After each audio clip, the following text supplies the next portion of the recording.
हाँ जी, क्या हाल। OD with ओबी के साथ उबैद आपके सामने इनकम्प्लीट स्टूडियो में। कैसी तबीयत है आप लोगों की? ये स्टूडियो पूरा होगा और जरूर होगा। खैर बहरहाल, कैसे हैं आप लोग? ठीक ठाक है। मैं अभी जिम से आया था, मैंने कहा मैं आप लोगों से थोड़ी सी बात कर लूं। मैं आज जिस टॉपिक के बारे में आपसे बात करना चाहता हूं वो मेरी अपनी पर्सनल ऑब्जर्वेशंस है। मैं अभी ये जो डॉक्यूमेंट अपना बना रहा हूँ, ये समझिए कि मेरा एक डेली जर्नल है जिसको मैं डॉक्यूमेंट कर रहा हूँ। पुराने ज़माने में लोग डायरियाँ लिखते थे, नोट्स लिखते थे, और उनके मरने के बाद वो नोट्स निकलते थे, या उन्हीं के दिनों में, उन्हीं के जिंदा रहते हुए उनकी लाइफ में वो आगे पब्लिश हो जाया करते थे। तो लेट्स सी, ये मेरा जो जर्नल है, ये जो मेरी डॉक्यूमेंटेशन है, ये कहाँ तक जाती है। मैं आपको अपनी ही अभी स्टोरियां सुना रहा हूं राइट नाउ। मैं जो ज्यादातर डिस्कस कर रहा हूं वो है कि ये जो न्यू वेव आई है आर्टिफिशियल इंटेलिजेंस के साथ, ये क्या हम लोगों ने पहले फेस की हुई है? ये वेव, ये चेंज की वेव, ये एक इनसिक्योरिटी की वेव, यस बिल्कुल फेस की हुई है। मैं आपको अपनी सोशियो इकोनॉमिक क्लास जो है, मेरी जो टेक्नोक्रेट्स हैं, जो टेक्निकल लोग हैं, जो कहीं ना कहीं इंटरनेशनली भी काम करते रहे हैं, मैं उनकी स्टोरी सुनाऊंगा। जो चीज़ें मैंने सुनी, जो चीज़ें मैंने देखी, जो चीज़ें मैंने फील की खुद जाती तौर पे, और फिर मेरी अपनी थोड़ी बहुत जो एक प्रिडिक्शन होगी कि ये कहाँ जा रही है। सो मैं अभी स्टार्ट करता हूं कि आज से तकरीबन 100 साल पहले से, जब इंडस्ट्रियल रेवोल्यूशन आया, बहुत सी दुनिया में चेंजेस आ रही थी। बहुत से न्यू एम्पायर्स खड़े हो रहे थे, बहुत से नए पुराने एम्पायर्स गिर रहे थे। किंगडम्स और खिलाफत और इस तरह के जो तरीक़ाकार थे हुकूमत चलाने के, वो शिफ्ट हो रहे थे डेमोक्रेसी की तरफ। पूरी दुनिया में चेंजेस आ रही थी, लोग पावरफुल हो रहे थे, क्योंकि वर्किंग क्लास क्वांटिटी में ज्यादा हो गई थी, जो कि इंपॉर्टेंट थी। पॉपुलस एक तहरीक थी, एक मुश्किल सी तहरीक थी, वो स्टार्ट हो रही थी। किंगडम्स को भी अपने आप को चेंज करना पड़ रहा था, क्योंकि एक बहुत बड़ा रेवोल्यूशन आ रहा था। वो था इंडस्ट्रियल रेवोल्यूशन। और उस इंडस्ट्रियल रेवोल्यूशन के साथ एक बहुत बड़ा जाइंट दुनिया में आया, जो कि था ऑयल कंपनीज की सूरत में।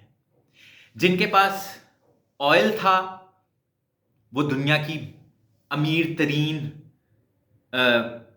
पीसेस ऑफ लैंड बन रहे थे, मुल्क बन रहे थे। और जो उन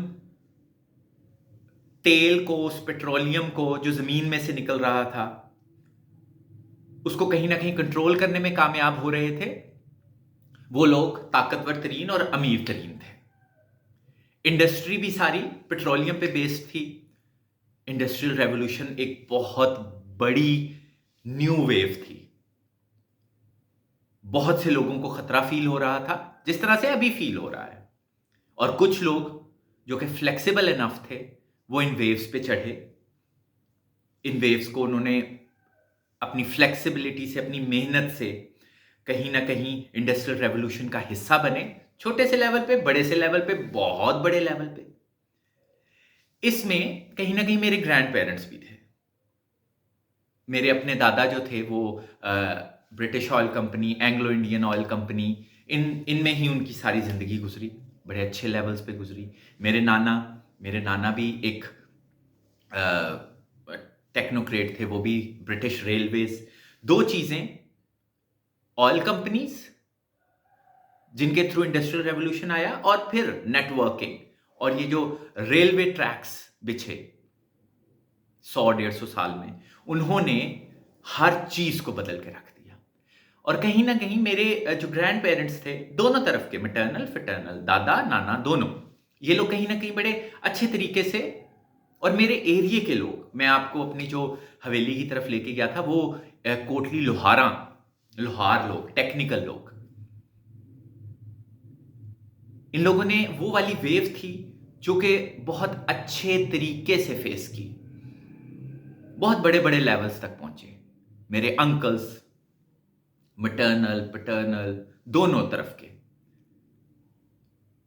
उन्होंने इंडस्ट्रियल रेवोल्यूशन का बहुत अच्छे तरीके से साथ दिया। वो चेंजेस से घबराए नहीं जो कि चेंजेस आ रही थी। उन्होंने अपने आप को फ्लेक्सिबल रखा, इतना फ्लेक्सिबल रखा कि आज तक हमें कहीं ना कहीं फायदा हो रहा है। उसके बाद ये तो सारी चीजें जो मैंने सुनी, फील की, लोगों ने बताई, मेरे पेरेंट्स ने बताई। एक चेंज तो वो था, उस वक्त भी पुराने लोगों को इनसिक्योरिटीज थी हर क्लास के, और मेरे सोशियो इकोनॉमिक क्लास को भी ऑफ कोर्स।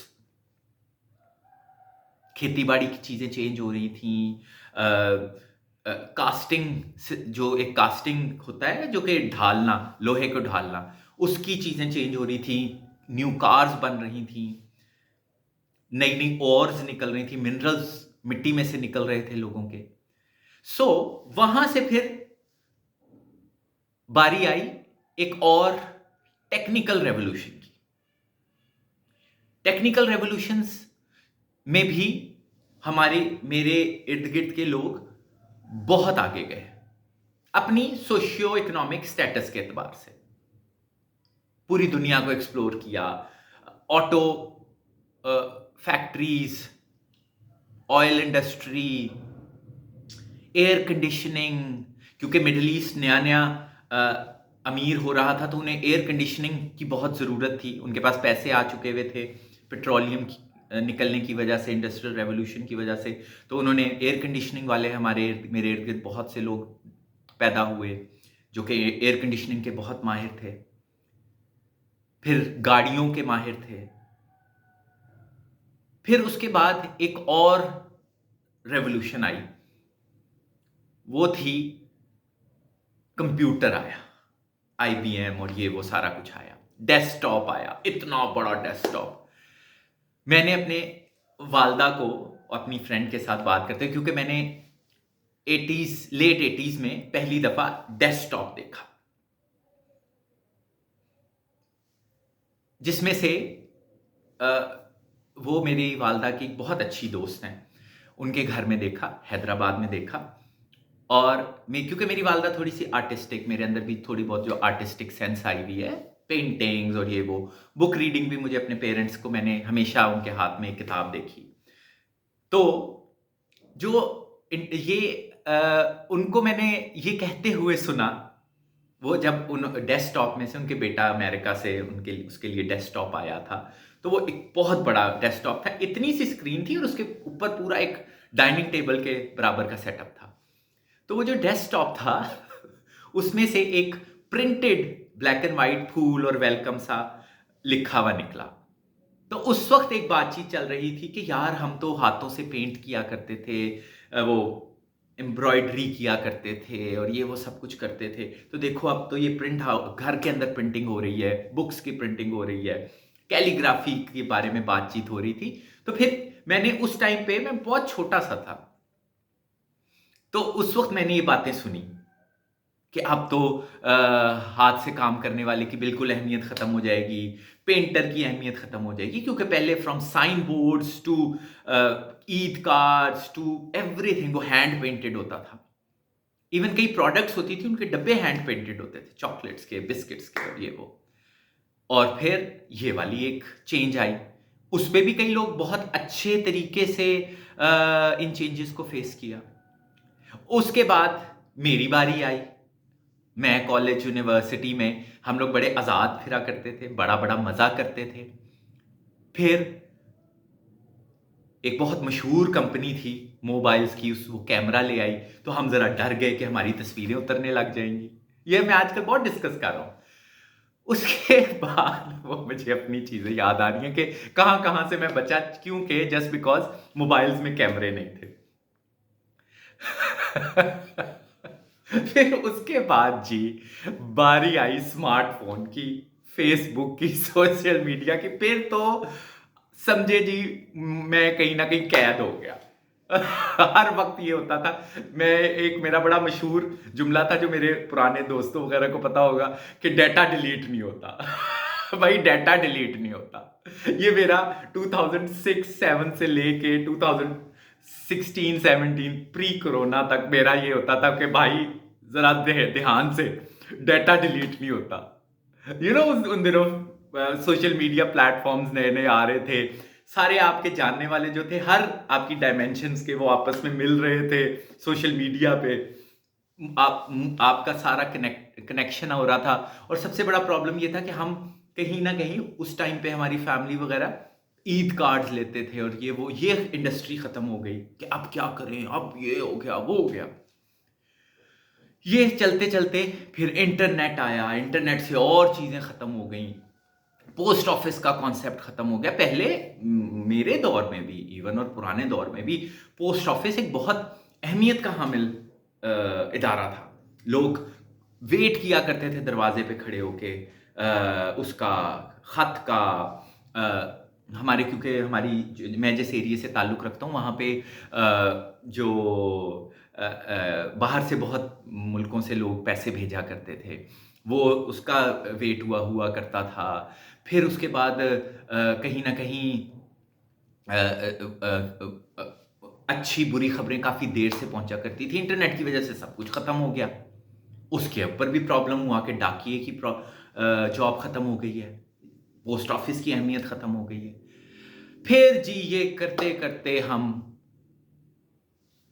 कोरोना पे आए। कोरोना भी एक बाय द वे एक बहुत बड़ा टर्निंग पॉइंट था दुनिया का। बहुत सी चीज़ें ख़त्म हुई, बहुत सी चीज़ें जिनको मज़ीद 10-15 साल लगने थे वो 1 साल 2 साल के अंदर हो गई। और जी अब आ गया जी आर्टिफिशियल इंटेलिजेंस। मैं फिर वही वाली सिचुएशंस को देख रहा हूँ, फेस कर रहा हूँ। मैंने इनकार नहीं किया, मैं फ्लेक्सिबल रहा। मैं बहुत ज़्यादा अमीर इंसान नहीं हूँ, मैंने बड़ी मुश्किल से पैसे इकट्ठे किए मांग के। तो और कुछ चीज़ें अपनी बेच के, कुछ अपने पैसे सेविंग्स करके मैं दुबई एक्सपो गया, क्योंकि मैं चाह रहा था कि मैं आर्टिफिशियल इंटेलिजेंस को देखूं कहाँ से वो स्टार्ट हो रहा है। और फिर पेट्रोलियम इंडस्ट्री खत्म हो रही थी। Can you believe it?